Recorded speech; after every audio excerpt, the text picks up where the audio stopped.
Okay, today we are studying about the soil erosion. In previous lecture, we are studying about the types of soil. Erosion means the transportation of land particles from one place to another with the help of moving air and water. तो ये हम इसकी definition के तौर पर लिख सकते हैं कि सॉइल इरोजन किसे कहा जाता है. तो इरोजन मीन्स जो लैंड पार्टिकल्स है वो जैसे कि विंड है या फिर वाटर है, उसी वजह से वो एक जगह से दूसरी जगह पे मूव करते हैं, तो उसे कहा जाता है soil erosion. In other words, the faster transportation of particles of the surface land to the other place by the natural forces. तो दूसरे शब्दों में हम उसे कह सकते हैं कि faster transportation of particles of the surface. तो जल्दी से वो जो लैंड पार्टिकल्स है वो एक जगह से दूसरी जगह पे मूव करते हैं ड्यू टू नेचुरल फोर्सेस, उसे हम कहते हैं इरोजन.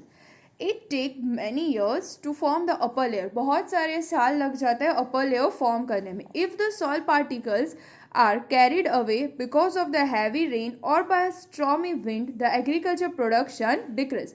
अगर स्ट्रोमी विंड्स और हैवी रेन की वजह से ये जो पार्टिकल्स है वो रोज होते जाते हैं, तो उसी वजह से जो एग्रीकल्चरल प्रोडक्शन है वो कम हो जाता है.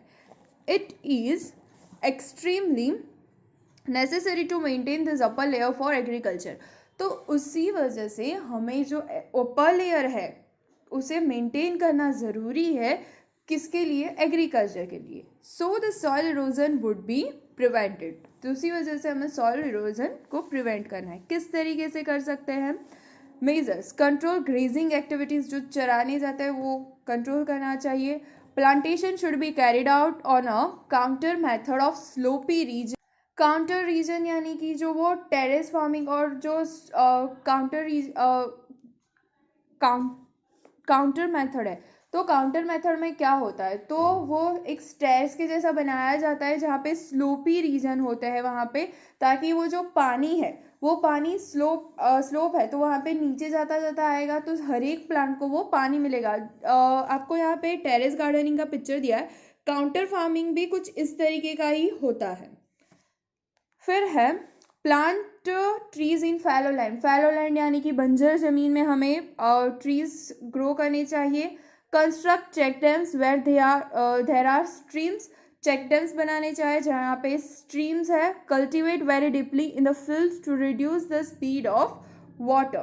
तो जो फील्ड है, खेत है, उसे हमें बहुत ही डीपली कल्टिवेट करना चाहिए ताकि हम जो वाटर की स्पीड है उसे हम रिड्यूस कर पाए, कम कर पाए. Next is soil conservation. Soil conservation means to prevent soil erosion and to maintain its quality. Soil conservation किसे कहते हैं?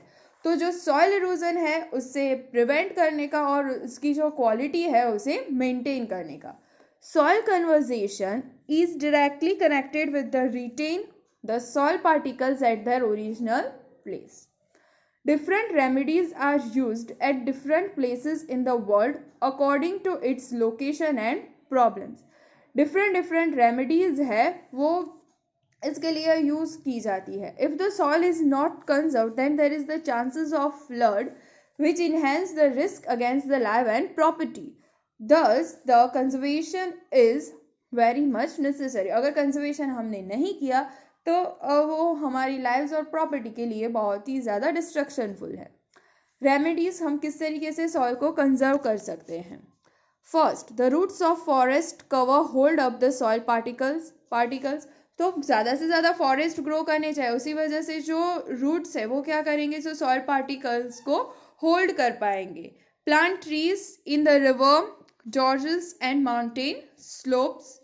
A series of trees should be grown near a desert region to prevent the wind's more velocity.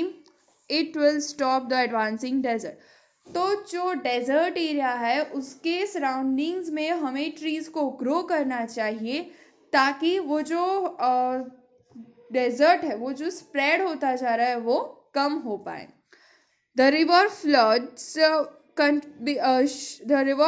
should be controlled by diverting flow in the other river and dry river beds. तो जो reverse flooded होती है तो वो river है तो उसका flow हम डाइवर्ट कर सकते हैं दूसरी रिवर में या फिर कोई सूखी रिवर में. The unrestricted pasturing loosens the soil layer on the mountains. It should be prevented. ये आपको दिया गया है टेरेस फार्मिंग और हॉरिजॉन्टल कल्टीवेशन. ये टेरेस फार्मिंग ज़्यादातर स्लोपी रीजन होते हैं वहाँ पे किया जाता है, ताकि अगर क्रॉप ग्रो होता है तो यहाँ पे पानी दिया तो फिर वो पानी नीचे आएगा, तो उसी वजह से सबको पानी मिलता रहता है. Methods like horizontal cultivation, terrace farming should be implemented. Humus content should be added to the soil which has lost its fertility. तो जो सॉइल की फर्टिलिटी कम है तो हमें उसमें ह्यूमस कंटेंट को ऐड करना चाहिए ताकि वो फिर से रिफर्टाइल हो पाए. Bye implementing this remedies soil can be conserve. The conservation of soil is strong necessity today. तो अभी की टाइम में जो सॉइल है उसका कंजर्वेशन प्रिवेंशन बहुत ही ज़रूरी है. Government, society and people should work together for its conservation. Government, society और पीपल यानी कि लोग सभी को साथ में मिलकर उसका कंजर्वेशन करना है. Here we are completed our chapter number 8. हमने फर्स्ट चैप्टर किया, अब जियोग्राफी में से 8. अब हम नेक्स्ट चैप्टर इकोनॉमिक्स में से करेंगे चैप्टर नंबर 15. चैप्टर नंबर 8 में हमने 2 पोर्शन पढ़े. सबसे पहले हमने पढ़ा रिसोर्सेज के बारे में, फिर पढ़ा यूजेस ऑफ रिसोर्सेज. 3 यूजेस है, as a food, as a raw material and as a energy. ये आपको एक क्वेश्चन पूछा जा लर्न कर सकते हो. Right, note down the uses of resources, तो आपको ये लर्न करना है. फिर क्वेश्चन पूछा जाए टाइप्स ऑफ रिसोर्सेज, तो 3 टाइप्स है on the basis of ownership, reavailability and distribution. तो उसमें आपको यहाँ से यहाँ तक लिखना है. फिर है planning and conservation of resources. तो कंजर्वेशन किस तरीके से करना है तो उसमें आप ये पोर्शन लिख सकते हो. फिर क्वेश्चन पूछा जाए कि what do mean by soil formation, soil किस तरीके से फॉर्म होती है, तो उसमें आपको ये पैराग्राफ लिखना है. टाइप्स ऑफ सॉइल, वो आपको सारी जो सॉइल है उसके बारे में लर्न करना है. फिर हमने दूसरा पढ़ा सॉइल इरोजन. सॉइल इरोजन किसे कहते हैं और सॉइल कंजर्वेशन, हमें उसे क्यों बचाना ज़रूरी है, उन दोनों के बारे में हमने पढ़ा. तो यार यहाँ पे हमने एक रिसोर्सेज वाला टॉपिक कवर किया और दूसरा सॉइल वाला. If you have any doubt you can send message.